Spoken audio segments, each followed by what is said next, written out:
Hello, basketball fans. Man, listen, we are so close to the signing date for our unrestricted free agents, but that doesn't mean that we don't already have some reports, and we'll talk about that. And then we will get into a deep dive on our next Seattle Storm player for today's episode. That is Jordan Horston.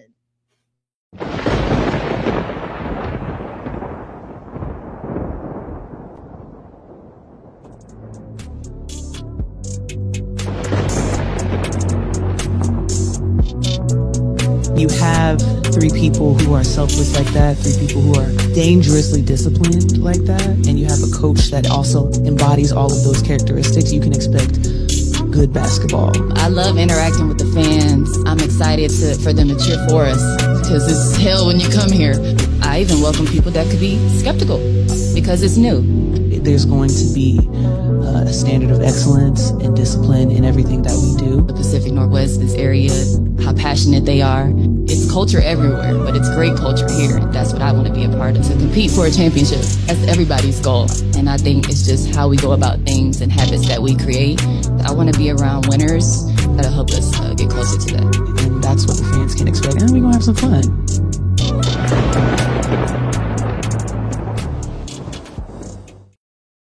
All right. Thank you for joining us for another episode of Tempestagi Talk. And my name, Erica L. Ayala. I'm the head Black Rosie in charge, aka the founder and CEO of Black Rosie Media, joined once again by Obeta Rodriguez, founder of Beta Basket. Obeta, how are you doing? It's cold in Seattle, but I'm fired up with all of this free agents news. Especially everything that's coming up for the Storm. So yeah, I'm here all bundled up, but I'm ready to go. How about you, Erica? Yeah, well, I was just back in Florida again, so that was good. Getting in some unrivaled, and we'll have some more reporting on the women's basketball report and also with CBS Sports. It's kind of rainy here in Tulsa, Oklahoma, and although I'm not in Seattle, it's been definitely icy for the Seattle Kraken, who made some moves. The WNBA doesn't have a minor league system, but someone who was a founding member of the Kraken just got sent to the minors, so it's kind of a big deal. So glad to switch gears and talk some women's basketball. We are going to get into Jordan Horston, and I love that we're doing this episode now, Horeda, because it also gives us an opportunity to talk a little bit about not Unrivaled, but Athletes Unlimited, which is the first kind of alternate off-season league that we saw, at least domestically in the United States, for women's basketball players, specifically WNBA players. And of course, there are some players that have been involved with the Seattle Storm who will be playing, including the player of the episode. So we'll get into that. As always, hey, Moni. Moni on the money. Hey, if Moni. you know. Moni on the money, always coming with the goods. We appreciate having you with us. And just a little bit of housekeeping. We are going to do our shoot around first because we know there's big news and it does involve the Seattle Storm very directly. And then we will get into our deep dive conversation about Jordan, which of course will include a little bit of a refresher for those who may not be familiar with Athletes Unlimited.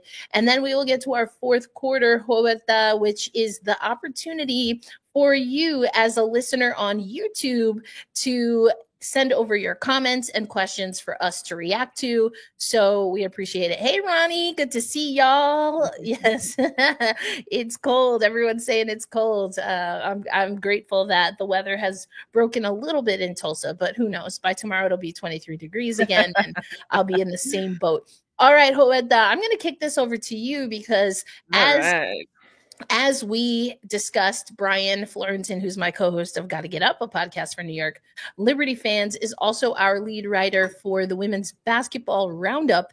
And he gave us a timeline of the most recent reporting regarding free agency as it pertains to the Seattle Storm.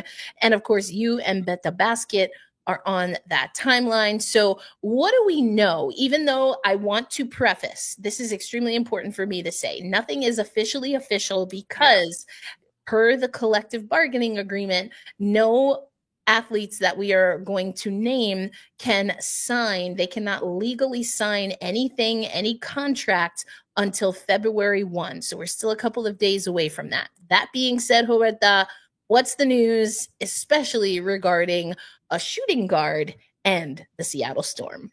Yeah, I'm glad you said that because I kind of got ahead of myself and I texted the Storm PR asking like, "Hey, can we consider Lee Yuru like part of the team?" And then I was like, "Oh, never mind."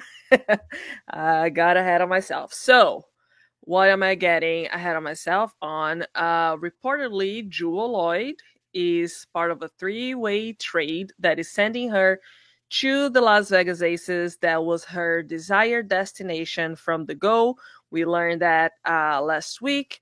I reported on it on Beta Basket, and then right after, Annie Costabile confirmed on the Chicago Sun-Time, and then ESPN came through with more details. So here's what's happening.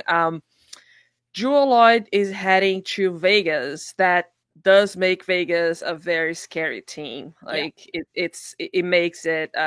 I would say that it brings back the super team status. I'm not gonna lie. They have all of the pieces for that.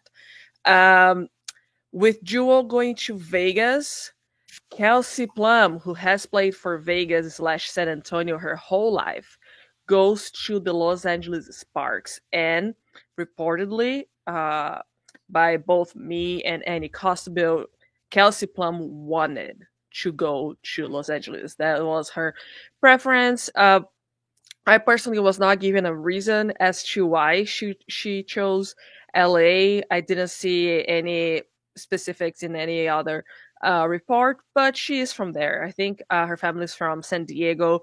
She played high school in the San Diego area.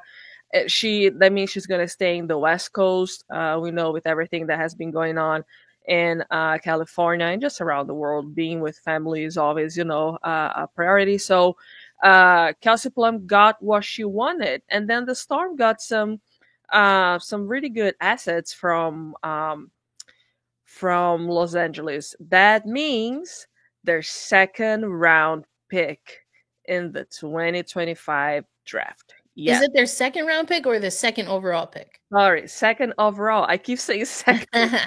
I say that all the time. All good. They get the same thing on my head.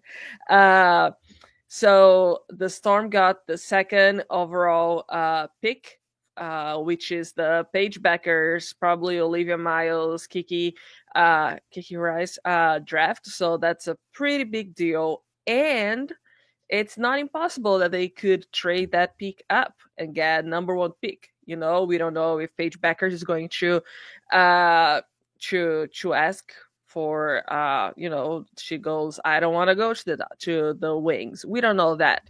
There is a possibility. It's not impossible that the Storm trades that pick up to the first place. That would be the Storm's first top 4 pick since Jewell Loyd.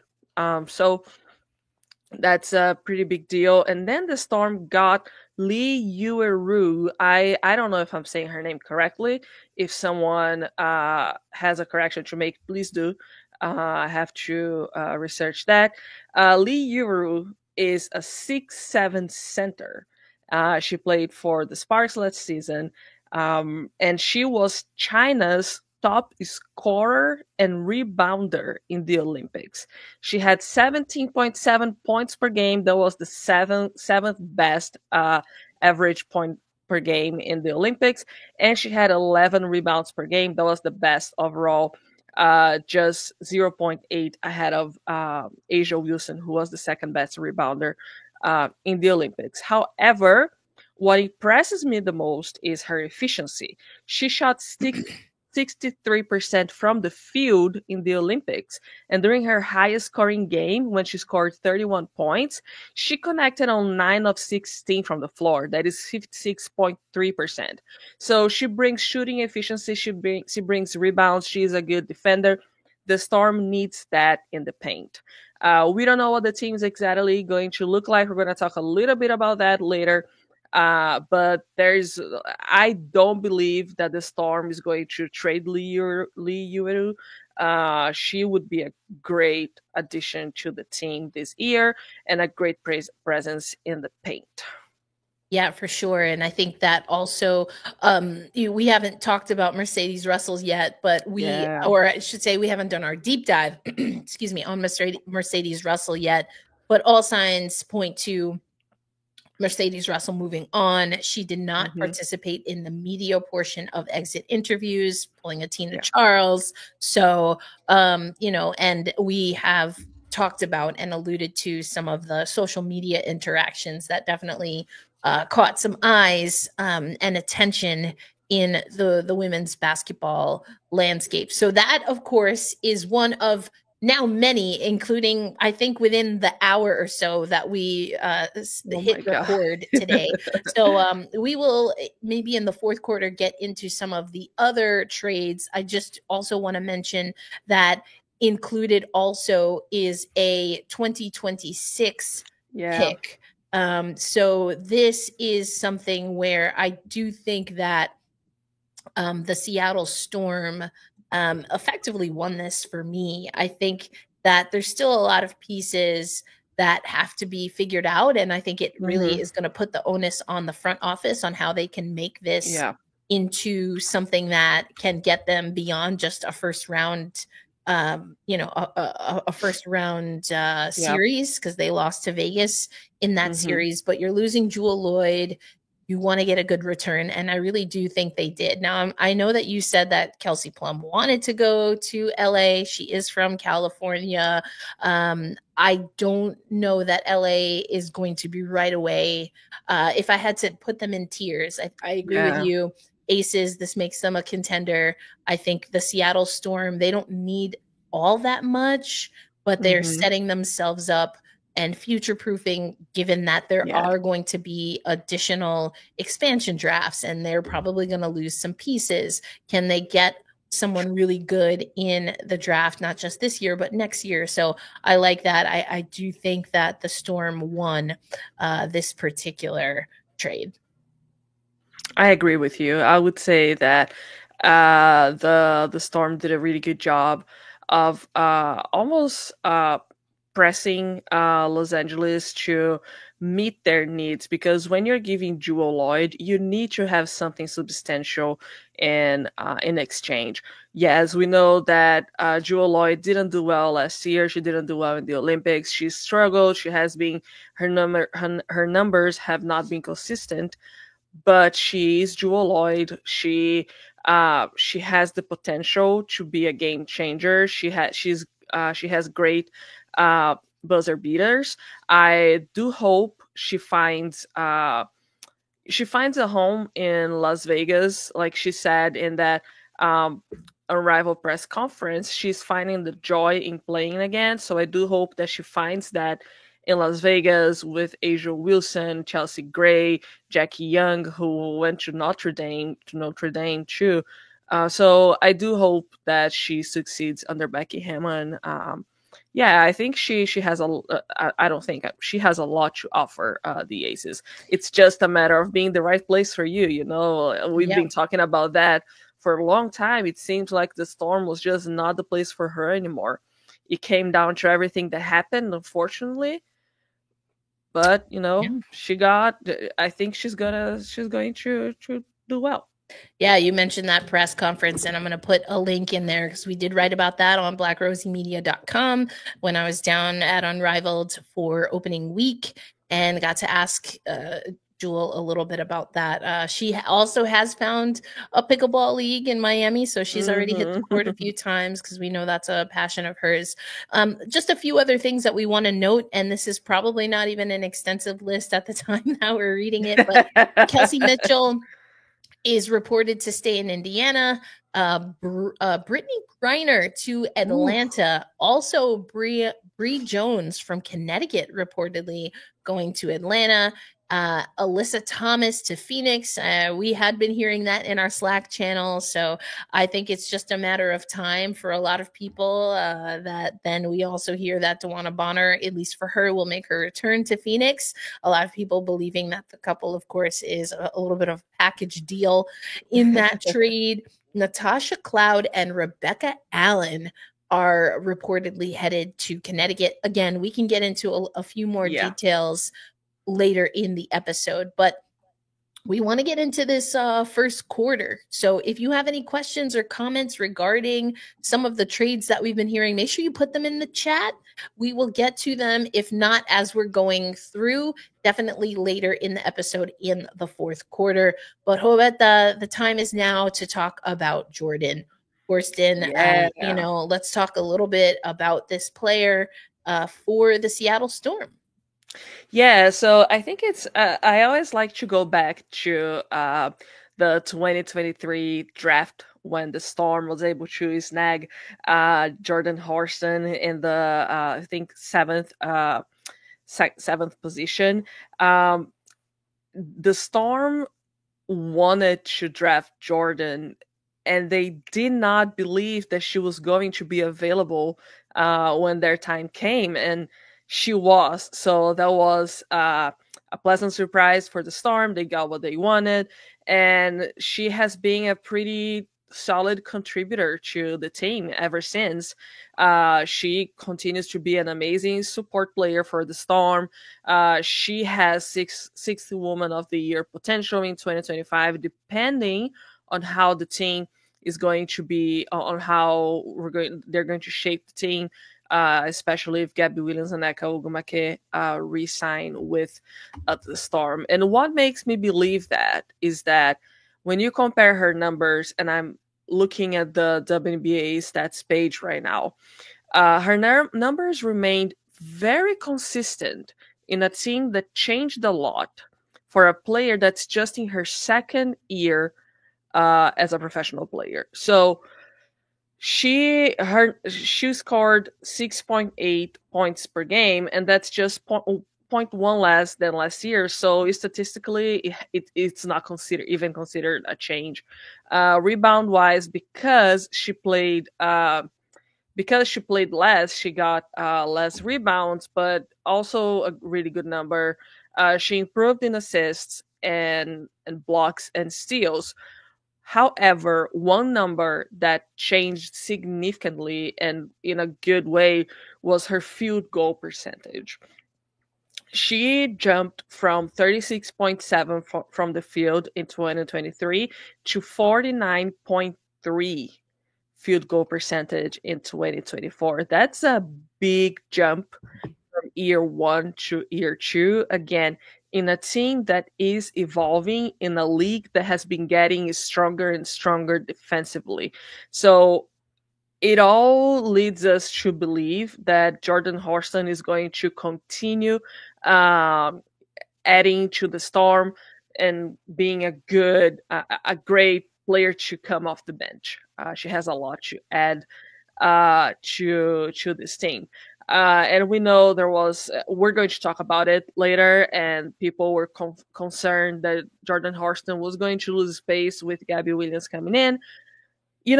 It did change a little bit in the first month that from the return post All-Star game. But when you look at her usage percentage, it didn't really, at the end, it really didn't change that much because she continued being used, exactly because, and we talk about that a lot, depth.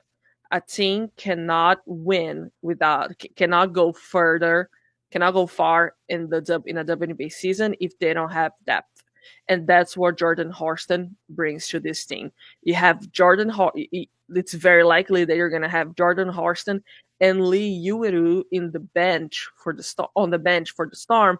And this might be Nika Mule's year. She might come off the bench stronger. She might be used more. So Jordan Horston, right now, she is the main Storm reserve. Yeah, excuse me. I think you make some really great points, including the consistency. I will say for me, and you and I have had this conversation before, Jordan's game has never really popped for me. I think it's very serviceable for what the Seattle Storm need. For me, I think the next evolution for Jordan is to be a little more bullish when it comes to rebounds, because that is huge. That is a huge way to control the game. And as you and I have talked about in person, even on the podcast, the transition game for the Seattle Storm was a little wonky. And if they were able to have some consistency with their transition game, and also just be able to convert and get baskets on the transition, which I think Horston can help them with, but specifically being able to have a consistent transition game, I think that they could have made things a little bit more interesting with Las Vegas. Now, that was Vegas from last year, who with Jewell Loyd, I'm sure they're hoping to get out of, that 4, 5, 6 and really be able to elevate a little bit more. But we'll see, because Vegas potentially could have some other things, moving. Maybe not this season, but definitely next season.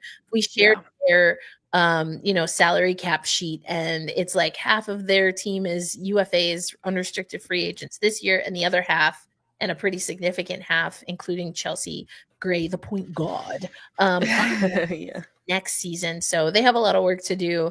But Jewell Loyd, I'm sure they're hoping can steady things. But for me, that's where the game has to improve. You talk about, the stats. If you look at the rebounds on average, 2 seasons, looking at 4.7 rebounds per game. That's the average. 1.3 offensively. So, I think a little bit of that, and the offensive numbers are low. The defensive rebounds do help with the transition, but the offensive rebounds are also important, because then that's giving your team second chance opportunities, which I think is also an area where the Seattle Storm were weaker than they probably want to be, or even what their skill set is. So for me, that's something that can definitely improve. I guess the question becomes, where does Jordan fit in? I mean, is that kind of, does she have the skill set to play that wing, kind of that 3 position, what we think of traditionally? Is she more of a 4? Where do you see her as far as in the lineup? And is she interchangeable with some players that we expect to see in the starting lineup? Yeah, in my notes here, I did write down that 2 areas of improvement for her, which is her 3-point shooting, and pay more attention on miscues. I do believe that the turnover issue might be an experience thing. She is still in her second year. Her average is 22 minutes per game. She's not really a starter. I do believe that with time, she's going to improve on that end. The Storm really struggled with turnover last year in general. So if it's crazy how basketball is a puzzle. And if one piece is missing, you're not going to complete the picture. So turnovers are key. Even if they're low, if you're still committing turnovers, you're not helping your team. So she needs to improve her turnover percentage. She did do better from 2023 to 2024. She's extremely athletic. She is a player who has the potential to have one of the best physical games in the league, and that's where her defensive prowess also needs to be a little more present, I would say. Because if you have Jordan Horston working like Gabby Williams, this team is going to be a defensive monster. Like, it's going to be very dangerous for other teams to score or even to do anything. So Jordan Horston needs to improve her turnover percentage. And if the Storm plans on using her as a wing, she does need to improve her 3-point shooting, because she was at 25% last year. That's not good. and I think that at AU we're gonna have an idea on how she's been working. I confess that I wasn't able to watch many of her New Zealand games just because of time difference. I mean, I'm love Camila, but I cannot watch her games in the Chinese league because I was waking up at 7 a.m. every day to work. Couldn't get up at 4 a.m. to watch the game. So I do believe that we're going to be able to assess a little better during Athletes Unlimited. But if she wants to gain time in a team that is potentially going to have Gabby Williams, she really needs to work her 3-point percentage. So I do think that her role with the Storm would be a three position, but she needs to work on some on her 3-point percentage. Yeah, that's interesting. And we'll talk a little bit about Jordan Horston in relation to Gabby Williams. But I also think, especially if you think that she's going to be in that 3 slot, it then makes me wonder if that's the goal moving forward. Does she have enough to be able to be someone that can relieve Nneka Ogwumike right now? But we'll get into that coming up. I want to first just let y'all know, I mentioned it a few times already, but we have not one, but 2 different newsletters hosted by Beehive. That's right. We have the Women's Basketball Roundup, which Brian Florentin, my co-host of Gotta Get Up, a podcast for New York Liberty fans, he is the curator of our weekly roundup. We give you the NCAA AP poll. We've been talking about Unrivaled. We will have an Athletes Unlimited section. We talk about also money moves, like who are the businesses that are providing money and sponsorship to women's basketball players, either directly or through the new innovative leagues and things of that nature. So you can find all of that in the Women's Basketball Roundup. And also we have the Gold Medal Dispatch. We talk about everything from how the fires in California will impact LA 2028 to, unfortunately, there was a recent plane crash and some of USA figure skating was impacted by that crash that happened in Washington, D.C.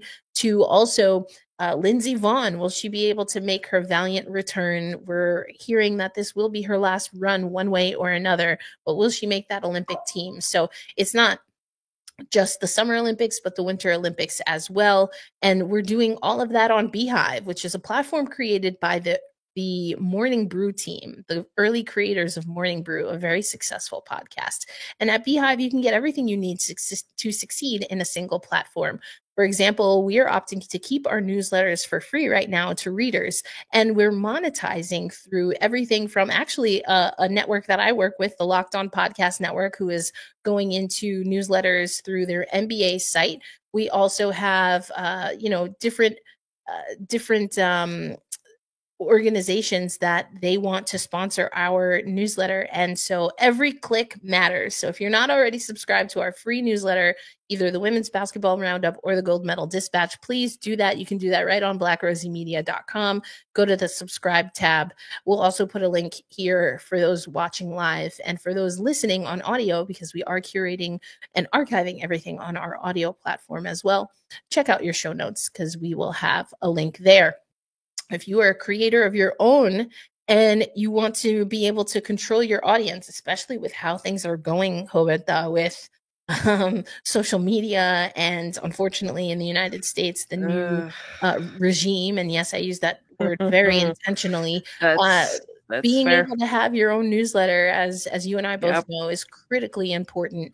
We are not going to sell any of your information to any companies, but we do want to make sure that we can create a community and hopefully keep you in our community, even if we do migrate away from Beehive. So the newsletter is a great way to do that. And of course, also our Slack channel, which we'll talk about a little bit later, but hopefully you'll join us at the Women's Basketball Roundup and the Gold Medal Dispatch. So again, we'll drop that link there, but let's get into our second quarter. Let's just talk about it, because there's been so much conversation about Horston versus Williams. Let's start with, what do we think are the similarities between Jordan Horston and what we see Gabby Williams being able to do in the WNBA in particular? Physicality. I feel like Jordan Horston and Gabby Williams are very similar in their explosiveness. I feel like both players add a lot of energy to the Seattle Storm, and that's something that the team has missed. It seems like it's been forever since Sue Bird and Stewie played there, but it's something that the team has been missing for a while. So that's what I believe, that Jordan Horston and Gabby Williams bring that energy, that explosiveness, that that speed that can help in transition. And like I said, Horston did struggle a little bit with turnovers. With time, I've seen her practice. I'm very familiar with her work mentality, so I know that she's going to improve. So once she gets to that level of efficiency and not committing as many miscues, then she's going to contribute like Gabby Williams defensive wise. Yeah, for sure. I think that yes, the physicality, the ability to command a game and a sequence is huge, and it is some of that you need in order to be a really top tier WNBA team. And so I think that when you have Horston, Nneka, and Skylar Diggins Smith alongside of Gabby Williams, that is a lot there, and it's starting to build. There are building blocks here, and so Jordan Horston, maybe, just for those of who do listen to Gotta Get Up, a podcast for New York Liberty fans, maybe she can play that role or grow into the role that we see not just Niara Sabally occupying, but especially Leonie Fibish occupying for the New York Liberty. I think that she has that potential. Yeah, I think she has that potential. But again, there's some areas of the game that have to be worked on. We know even players like A'ja Wilson continue to work on their three-pointer. To your point, we know that Angel Reese is working on that at Unrivaled, for example. So that's something that's interesting. Now, where do you see the separation as of right now between Gabby Williams and Jordan Horston? I mean, aside from experience, of course, but Gabby Williams is an established scorer. I think that she adds a lot of scoring potential to the team, which, that's what you want from every player. I need to update myself on. So in 12 games, Gabby scored 10.3 points per game. In 39 games, Jordan scored 6.8. So Gabby Williams brings the scoring. Gabby Williams, I feel like Gabby Williams is the whole package. She's one of the most complete players out there. The French army knife, as people call her, as the Storm likes to call her. Noe always says that in press conferences. So I feel that it's hard when you are occupying a spot that's shared with Gabby Williams, and that's not exclusive to Jordan Horston. They happen to be on the same team. Right. When we're talking about a seasoned veteran like Gabby and a second-year player like Jordan Horston, it is natural that Gabby Williams is going to have more minutes. I don't think that's a problem. I know that Storm fans really like Jordan, didn't want her to lose minutes, but it's seniority, it's efficiency, it's the three-point shooting that we were talking about. You need to have a player who is going to bring you those points, and that's what Gabby Williams did, and Jordan Horston didn't in the same volume. So I think that that's where that's where the comparison comes, because they are in that wing, that three role. They get compared a lot. Jordan Horston is learning from Gabby as soon as Gabby came into the team. She was under Jewel's wings a lot, but I think that because of their positions, it makes a lot of sense that Gabby Williams kind of like pull her closer and helped her with her game. It makes a lot of sense Yeah. because of their their position in the team. And I feel that just like I was talking about her splits with with Gabby Williams, Jordan Horston was actually used significantly, in the last month of the season. So I feel like they complement each other, and that's why I say that she has potential for Sixth Woman of the Year, because she can, if she improves her 3-point shooting, her 3-point percentage, and her turnovers, she is going to be the solid reserve that Gabby Williams needs when she needs some relief. Yeah.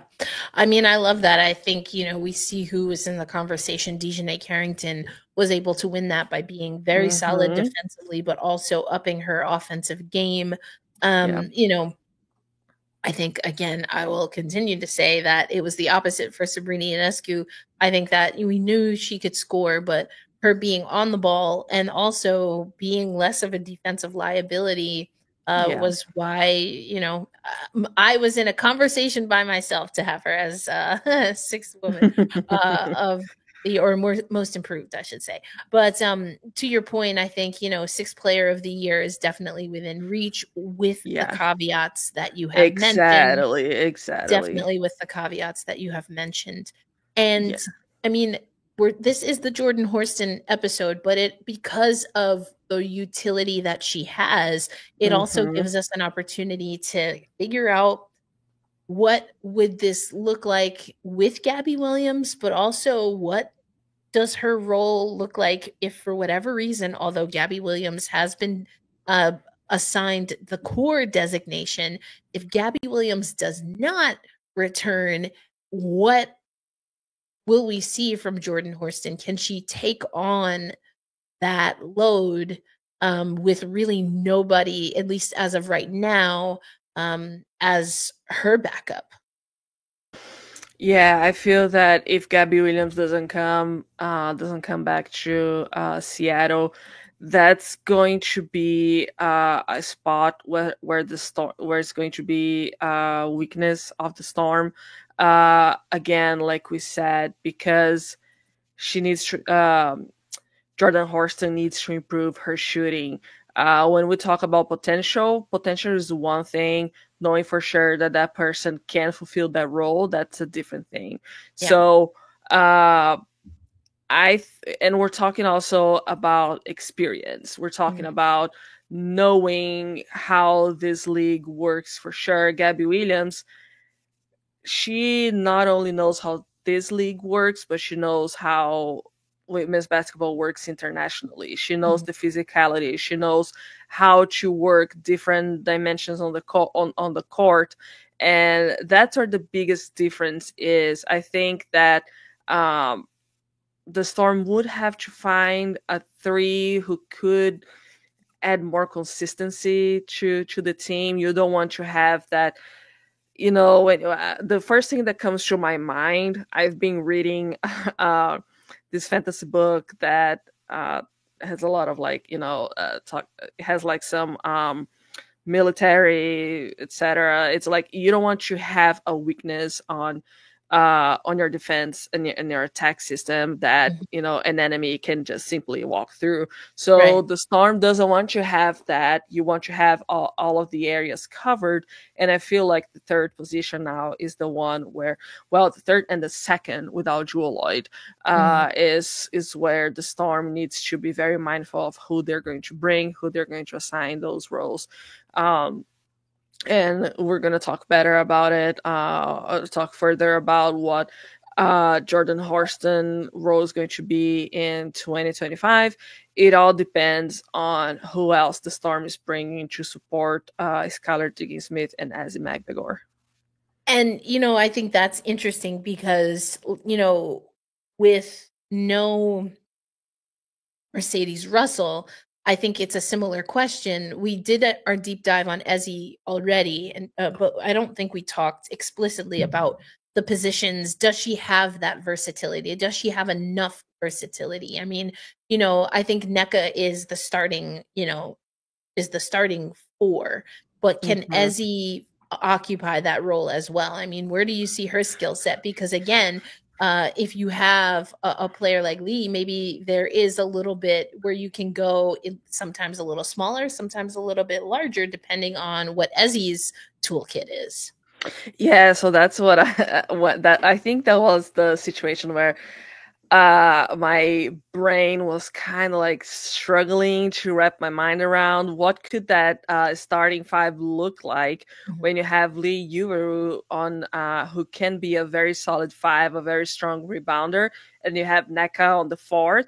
It did get me to thinking, what does that make of Ezzy McGregor? Because I don't think she's a three.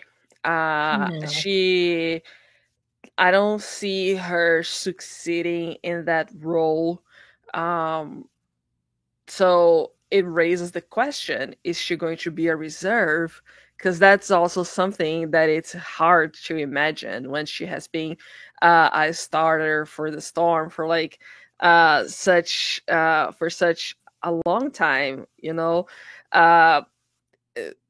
it's going to be a very interesting season for the Storm. They are going to, Moni said, as is starting with NECA. That's what I have in my prediction for 2025. I think that that's exactly what I have, Moni. Ezzy and NECA starting, and then Lee coming off the bench, and you have Lee and Jordan Horston coming to support the Storm, and that's what we call depth. That's what That's what this team had been missing, and that's what's going to give them the push to make it to the finals. Yeah, and I think again, then the question becomes, where is Ezzy's? I was not thinking at all about her at the three. I think I was thinking more about where is her sweet spot between the 4 and the 5. Yeah. I would consider Ezzy more of a 4. Yes. She does play though that center position for Australia. Like that's what she did at the Olympics. So, that's something, but just with her size comparative to where the WNBA is, I think that the 4 is most comfortable. So then do you give NECA those minutes at the 5? I think she can do it. She can absolutely do it. I don't know if that's where you want her playing all the time, but it's definitely something that NECA can do. I think also what's interesting is then what do you get by getting that 2 pick? And this is where I think things can get really interesting for the Storm. Everyone obviously saying that they need a shooting guard, but can they get even more out of that? Anywhere from the 3, the 4 to the 5. I think you either want someone who can play the 3 and the 4, or you want someone who can play the 4 and the 5.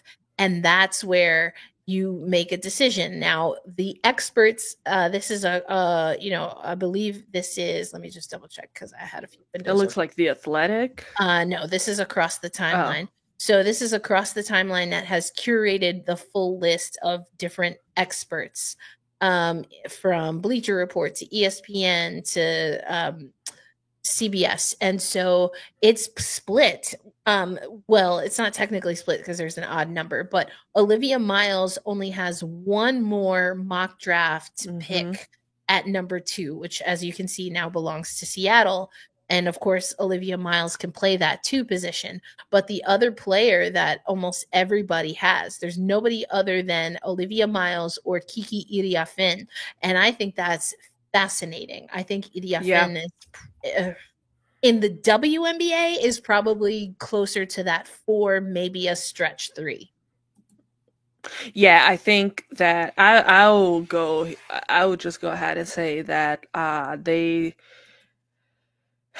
they need to go for, I mean, it all depends on Gabby Williams. It all depends on if Which Gabby is Williams why stays. they ordered Gabby Williams. Exactly. So if they sign Gabby Williams, get Olivia Miles. If they don't sign Gabby Williams, then Kiki Iriafen. So I think that's where Moni's the Storm, like, Kiki is a 4. Yes, she's a 4 in the NCAA. But that doesn't always mean she's going to be a WNBA true 4. She might have to stretch to the 3 to have longevity as a WNBA player. Yeah, and we see lots of players having to make that that adapt into that. Angel Reese, she is training to improve her her range because she knows that that's the big league. We had that I think the Time Athlete of the Year interview with Caitlin Clark, where she talks about how, like, the WNBA is a whole other level. I didn't expect it to be that hard. So you have Olivia Miles, you have literally everyone told her, and then her fan base got all out of sorts. But either way, it's fine. Yeah, and then even Paige Becker, she's gonna have a lot to learn in the WNBA. Oh, there is no, I always go back to Kelsey Plum. That girl struggled in her first years. In fairness, we have to remember exactly, because people forget that she was injured. She had a few more games than Sabrina, but she got injured pretty early on. Yeah. And the difference, if I remember correctly, is that Kelsey Plum got injured and was able to return, but she had a very severe ankle sprain. Yes, but like it's the physicality, and all those players have to learn. You do see Paige Beckers already hitting the gym very hard, very like hard. She has gotten so much stronger through the years, so maybe she is trying to get ahead of the game and get into the WNBA in a very strong level. But all of those players, like circling back to Kiki Ariafen being a 4, longevity in this league demands adaptation. It demands knowing where you're needed. And it takes me back to a conversation that, you have players in the number 2 position who can play the 1. And that those players, they have a lot of longevity in the league, because true 1s nowadays are a rare thing. I say it all the time. True 1s like Sue Bird, it's a rare thing. They don't exist anymore. So if you have a 4 who can play the 3 and a 2 who can play the 1, those players are gonna be in the league for a really long time. Yeah. I mean, again, we see everyone still needing it. And look at that photo. That's so interesting. Because we've already had a call in for Kennedy Carter. I definitely, I see Rooted by Conjure mentioned that earlier, and I started because I want to talk about that a little bit later on the show. But I think for Jordan Horston, this is why I love the opportunities that exist domestically. Because, now we can see Jordan work on some of these things without having to figure out where to watch the New Zealand, Russia, China, all of the different leagues. And I think this is going to be huge. So let's talk a little bit about Athletes Unlimited. And so Jordan is going to compete after being, as you said, in New Zealand. She was abroad. And Athletes Unlimited has, I think it's 5-6 full weeks of competition. The way that they do things is they have a very unique points system. So the initial captains have been selected, and there's going to be a draft. So the players who are named captain in the first week, they get to pick their team for that consequential week. And so you have Sydney Colston, Izzy Harrison, Kirsten Bell, KB, and a former Seattle Storm player in Avina Westbrook, who will serve as captains, and they will be drafting their teams, I believe, on Monday. And so we'll be able to talk about that on Gotta Get Up, because there's also a player from the New York Liberty who just won a championship with the New York Liberty will also be playing, and that is, of course, Jalen Sherrod. But so it's a single site. Athletes Unlimited, outside of COVID, was the first model for us to have a single site. Of course, Unrivaled has that, although it sounds like they might be traveling a little bit next season. But, the teams change weekly based on the leaderboard. So the leaderboard the top 4 players on the leaderboard become captains in the week following them being at the top. And the way you can earn points is by your team winning. You can also earn points with a positive play, rebounds, assists, things of that. You can also earn points by being one of the top 3 MVPs or players of the game. And, you know, there are incentives individually and as a team that can help you rise up on the leaderboard. And the teams are broken up into 4 teams: gold, orange, blue, and purple. And that's how they compete. So again, an assist, a steal, and a block, all worth 10 points. A made 2, 20 points, made 3-pointer, 30 points. You can also lose points committing a shooting foul, a personal foul, offensive foul, any other kind of foul, turnovers, which you just talked about, a missed free throw, a missed 2, and a missed 3. So you can actually get docked points. And so I think it's a really interesting setup. I just want to mention a few other players who you likely have heard of, especially as Seattle Storm fans. AC, Alicia Clark, Kia Nurse are among the players. I'm very excited to see Elizabeth Williams. Unfortunately, she had an injury, talking about Chicago. She didn't finish out the season with Chicago. And Alyssa Pilley, I'm very excited to see. Oh, I'm so excited to see how she does. Yep. Yes. And so, of course, Horston is in that conversation. That goes without speaking. And so I mentioned a little bit of the league, but let's go back to Jordan. What excites you the most about being able to see Jordan in Athletes Unlimited? Just seeing her playing against more WNBA players and getting that experience, perhaps getting her to play, with Sydney Carlson, with Alyssa Pilley, kind of like getting how she adapts, which is exactly what we were talking about. I'll be honest, I'm not really familiar with AU basketball, and I'm going to try to watch more this week because I usually watch more international, not this week, this season. But I do like that she's going to be playing against, it's WNBA players exclusively, Not right? exclusively. These are players, the majority of them either have WNBA experience. Some of them have been drafted to the WNBA, maybe haven't cracked, a roster. But these are players that are not college. I mean, because, obviously, NIL is ever changing, but these are players who have expired their NCAA eligibility and are playing. And because of the weekly draft, every player plays against each other. So this is something very interesting. So you're gonna see Jordan Horston competing with and against Elizabeth Williams. That's going to be a pretty good thing to see. You're going to see her competing with and against Alicia Clark, Kia Nurse.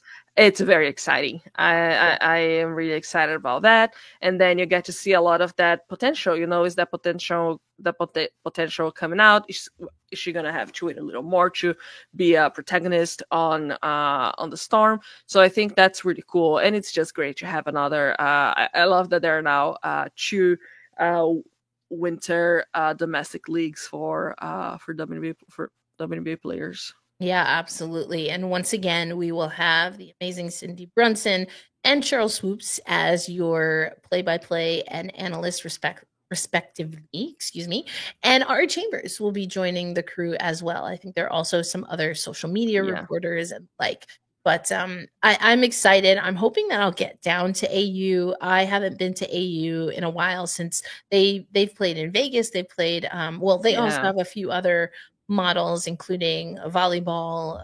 They did lacrosse for a little while. Their softball league was where it started, and actually started as a newsletter writer for Athletes Unlimited back in the day. So I'm glad to get back to That's some really roots. Cool. Yeah, and get back to Athletes Unlimited and to see. So where Unrivaled, their level of competition is created because of 3-on-3 and a full court aspect.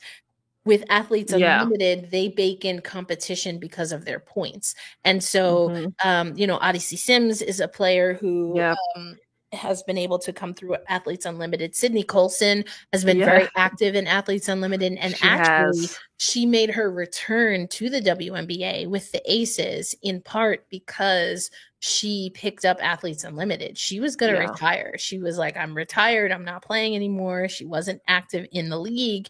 And then Athletes Unlimited came around. She got a look from Becky Hammon and the Aces, and the rest, as they say, is history. So it's a really good model.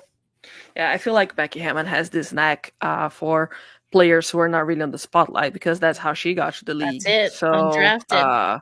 Undrafted. And, she gave Sydney Colson spot Kate Martin, and you see how these players are doing. So, she's really good at that.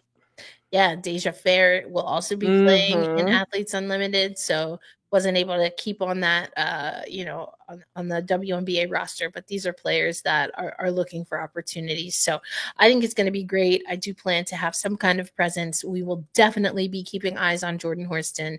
And again, on our other podcast with Jalen Sherrod, who I think is in an interesting situation as well. And we'll be talking about that on Gotta Get Up with Brian Florentin. But now is the time, folks. I already have a few of your questions and comments starred, but if you have other comments for us, we are officially in the fourth quarter. Just a reminder, if you are listening on audio only, that means you're listening to the replay, that the fourth quarter is for YouTube only. So you'll have to join us on the next episode of Tempestagi Talk, either live or you can watch the replay on YouTube. But thank you for our audio listeners. We hope you enjoyed this episode. Now, let's get to it. Now, there were some comments, as I said, that I starred already. Kennedy Carter. I really hope the Storm consider Kennedy Carter to replace Jewel's scoring loss. Now, we've already talked about some hypotheticals, depending on if Ceres returns, depending on if Gabby Williams accepts her designation. What scenario, if at all, do you see would have to play out for the Seattle Storm to entertain bringing Kennedy Carter in? I don't see that happening. I don't think it's a fit, considering that Kennedy Carter is a two who also handles the ball a lot. And when you have Skylar Diggins-Smith, you don't need that. With Skylar Diggins-Smith, you need someone who is going to be more on the receiving end rather than finding their own opportunities. Of course, you need that, but Skylar Diggins-Smith is there to make that facilitation. I don't think it would be a good fit. And play-wise, I'm not even talking about locker room or anything like that. I don't know. Maybe she would be a good person to work with. Skylar, we don't know.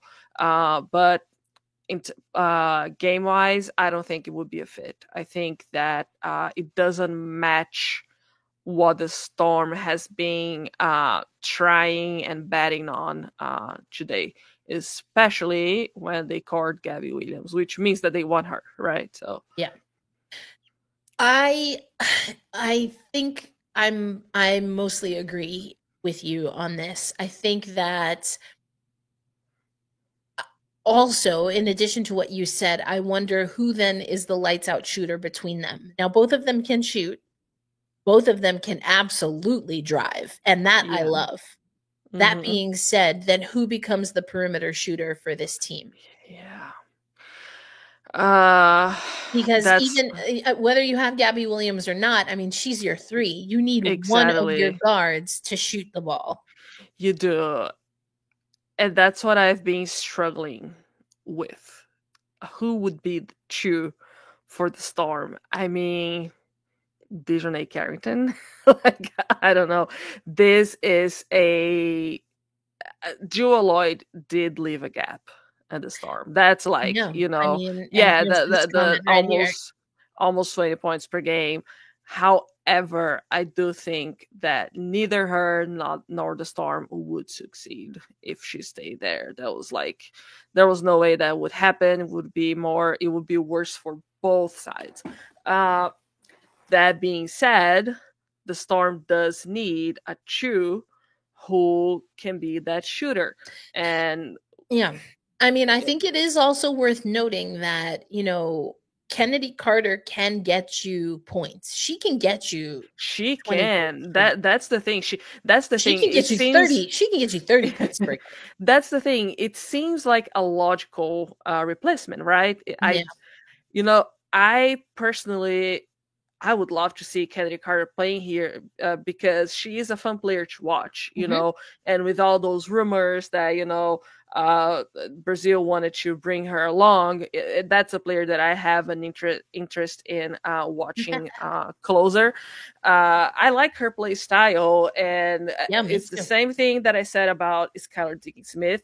You look at all of the teams that she passed where she had trouble, where she was said to have troubles with. All of the teams had their own troubles. The Atlanta Dream that she was in, and she was suspended because of locker room things. There was a fist fight that year between Courtney Williams and oh my god, and the other player. So I feel like and I don't want it to seem like I'm a defender of players who have a history, but I believe in context, and I do think that when they're talking about calling Black players aggressive or as being the problem, I won't do that. I will always look into context and see what's happening. So Sky was in franchises that had really serious problems, and Kennedy Carter was also in a franchise that had very serious problems. And you look at the Sky is now like a saint. They make no sense to me. They make no sense to me. Exactly. Let me just preface with this.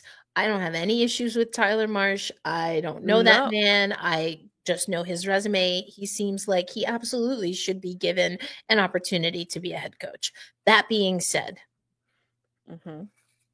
if you are getting rid of Kennedy Carter anyway, which apparently is happening, right? Then what was it about Teaspoon that didn't work for you? Exactly. And they, of all of the people, Angel Reese, who's spoken very highly of Teaspoon, Kennedy Carter, who was able to get that team back on track. I mean, to the point where they were jockeying for a position in the playoffs. And arguably, that was Kennedy Carter. Exactly. And arguably, if they had not lost Angel Reese and her productivity, because I mean, Kennedy Carter couldn't do it all. Arguably, they probably would have been in that team went through a lot. They went through a lot. Again, we mentioned Elizabeth Williams. They lose Elizabeth Williams. So I don't really understand what's going on with Chicago. Neither. It's a team that, I don't know. There's always that linger. Courtney Vandersloot is back now, so we don't know allegedly, what. We're hearing. Allegedly, yeah. Nothing. I mean, she posted on her. She already changed her her Instagram bio, but so what I'm saying is that Kennedy Carter could bring that to the Storm, that's for sure. But I think that they're gonna wait for the draft for Gabby Williams. Yeah, I feel like it's every decision for the Storm is going to be stalled until they know Gabby Williams, until they decide if they sign Nneka Ogwumike, which I have reason to believe that she's going to sign. And so someone told me that they saw Nneka Ogwumike in the Seattle airport earlier this week. So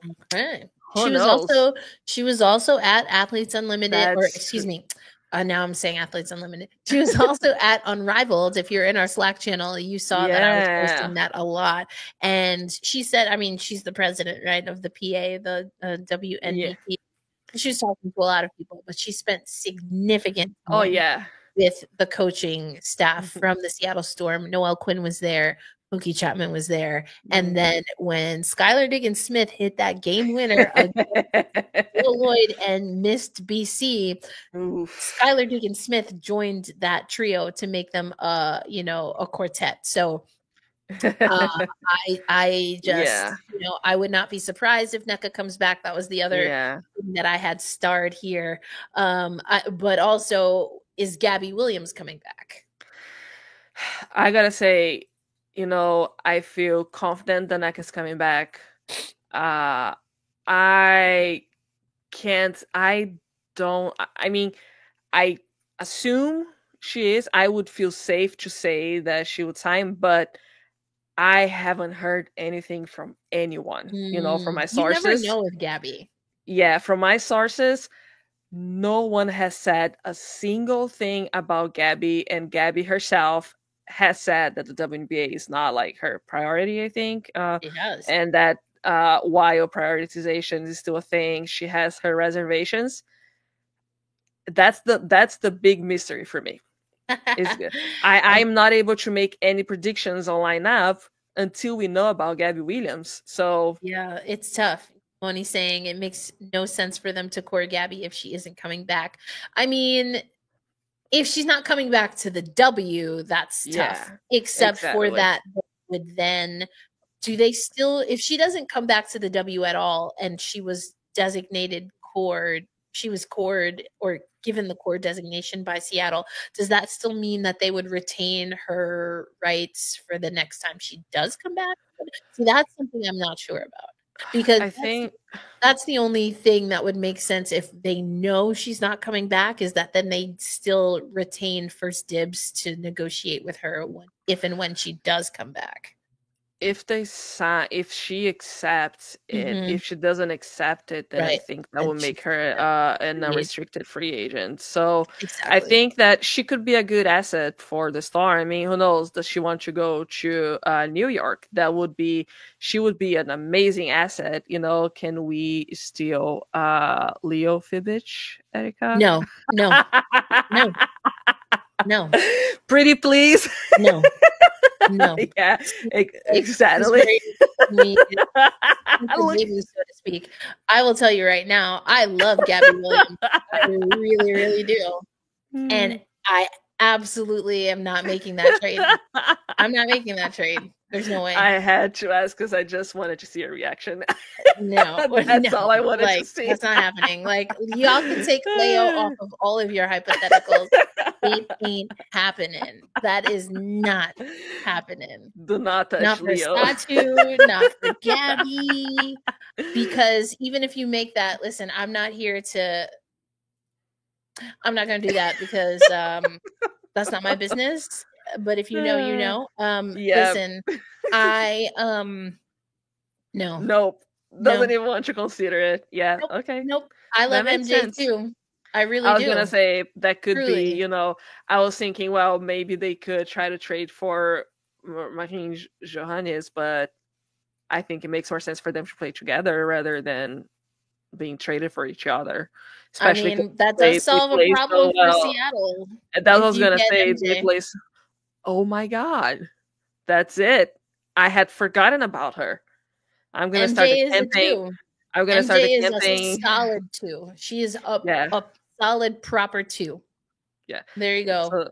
So Lisa, if you're listening to this, I don't love that either. If you're listening to this, I don't love that either. I don't love that either. But like, if you're gonna keeping Leo and Marie is greedy. Oh well, so sad. That's what's being a New Yorker. That's on LA and that's on Chicago. Nothing gets Erica going like touching on Leo. And that's the New on York LA Liberty. And that's on Chicago. Y'all had your chance. That is true. Y'all messed around and found out. Y'all messed around and found out. We're bringing the whole German contingency to New York with a little flair, with a little French flair. I don't want to hear it. Thank you. It's a no. It's a no. That's a no for me, dog. Y'all can't have it. Sorry. I think it that makes sense. Would be an opportunity, a good opportunity for this. It would be a good opportunity. If you're asking me, I mean, I would not. I still hate it. Yeah. To my core, but y'all are not getting Leo. You look like you're in pain. No, because Brian and I have had this conversation, and it's hard, but it's also there's no stutter, there's no hesitation. If Yeah, we have to choose between Leo and MJ, it's Leo. I don't like it. I might cry I and know. weep and sob, and I will watch replays of MJ and I will root for her anytime she's not playing New York. But it's Been a Leo. long day. It's Leo.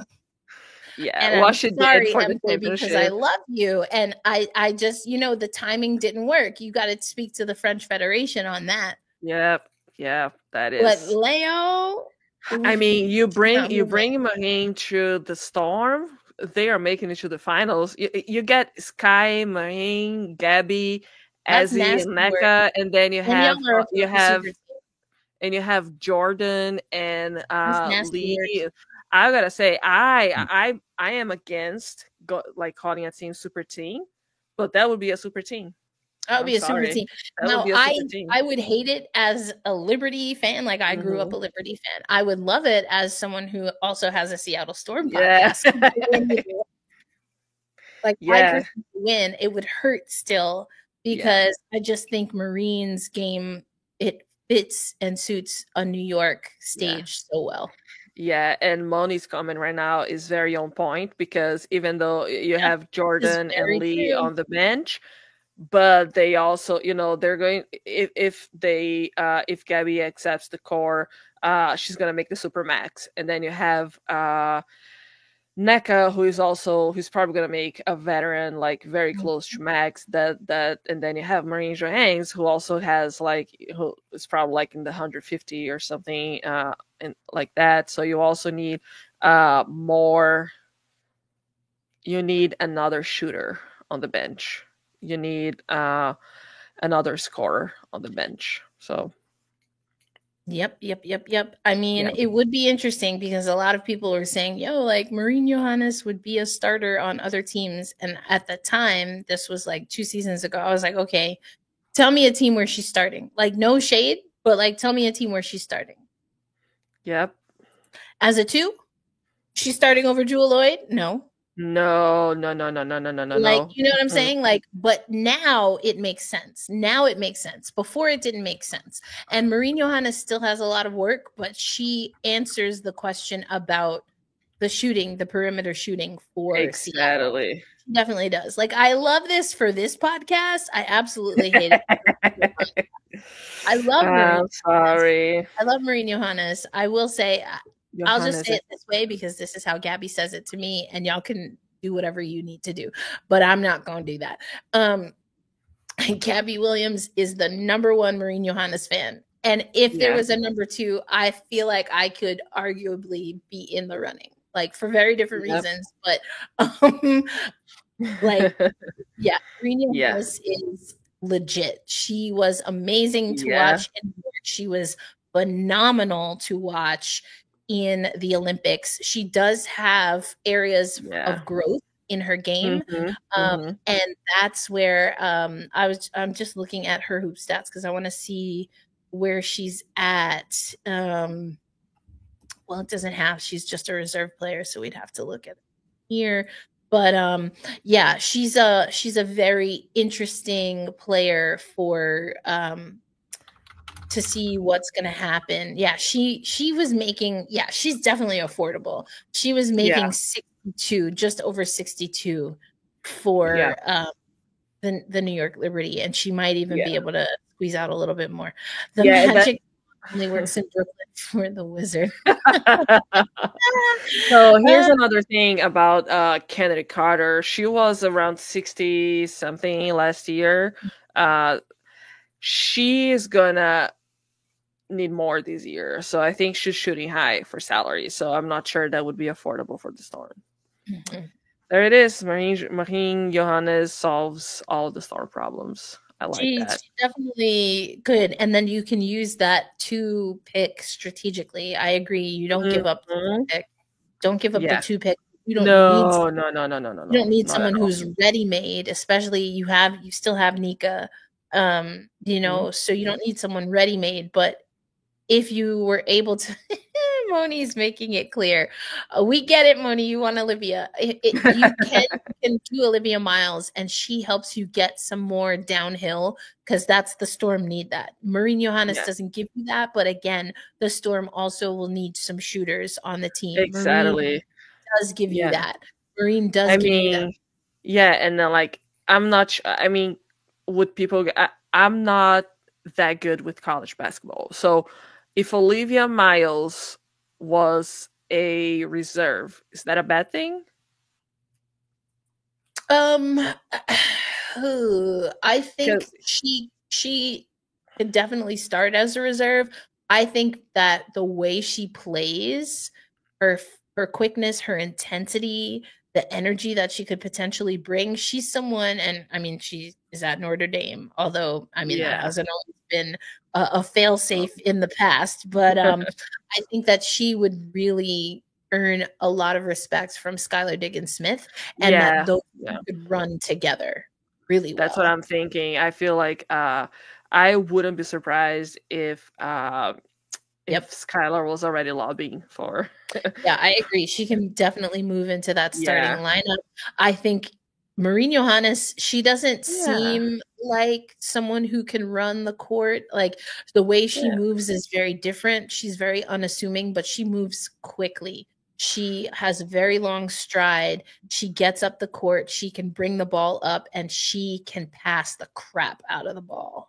She can pass really, really well. Like, I hate it, but I'm also kind of okay with it. And I think, again, what we're seeing is, and Team USA has been able to do this since the beginning of time, literally since the WNBA started.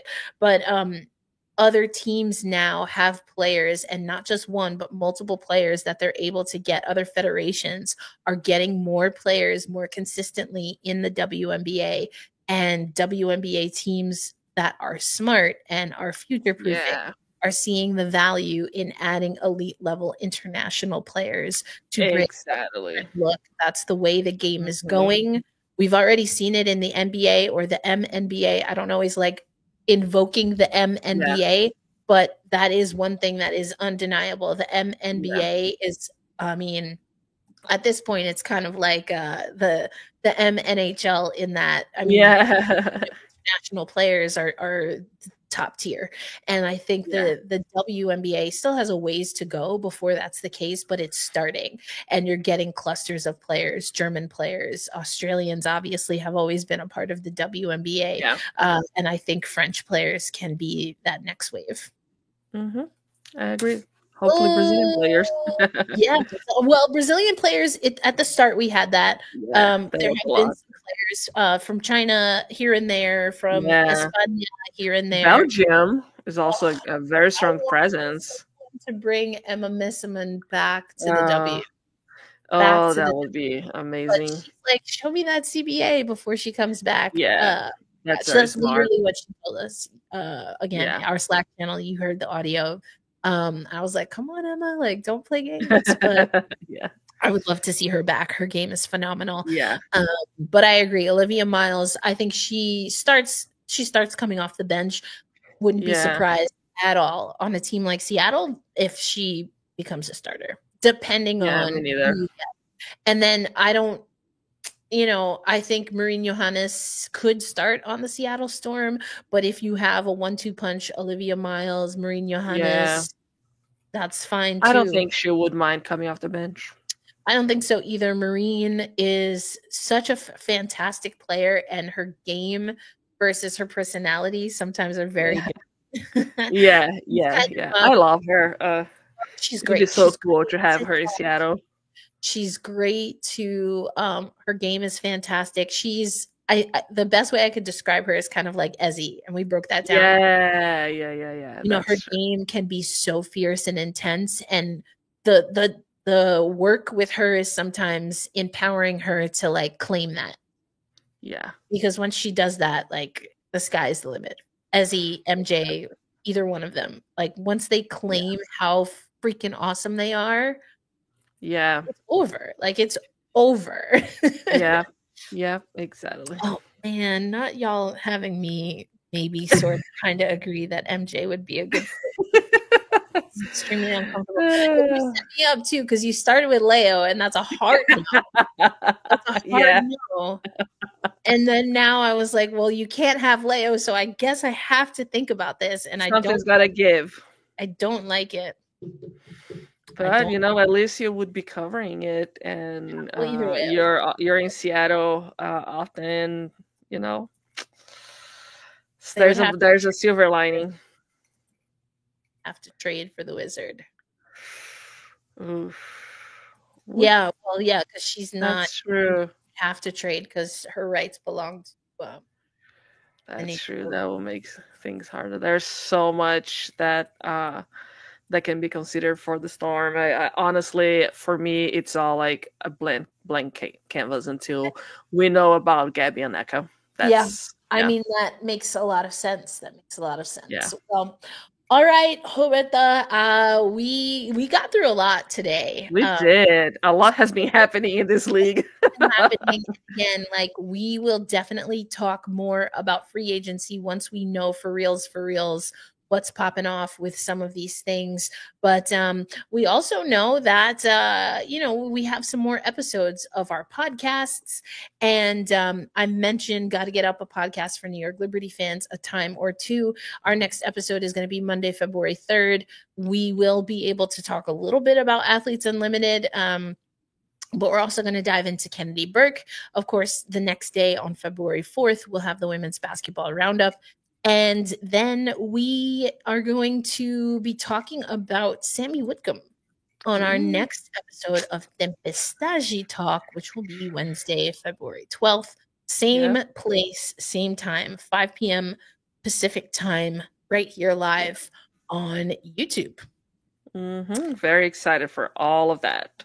Yes, and we didn't get into it. The news did break, but we will be able to update you on Brazil. And of course, there's a direct connection to the Seattle Storm, but now there's also a direct connection between the national team and 2 WNBA teams. Oh, yeah, that's true.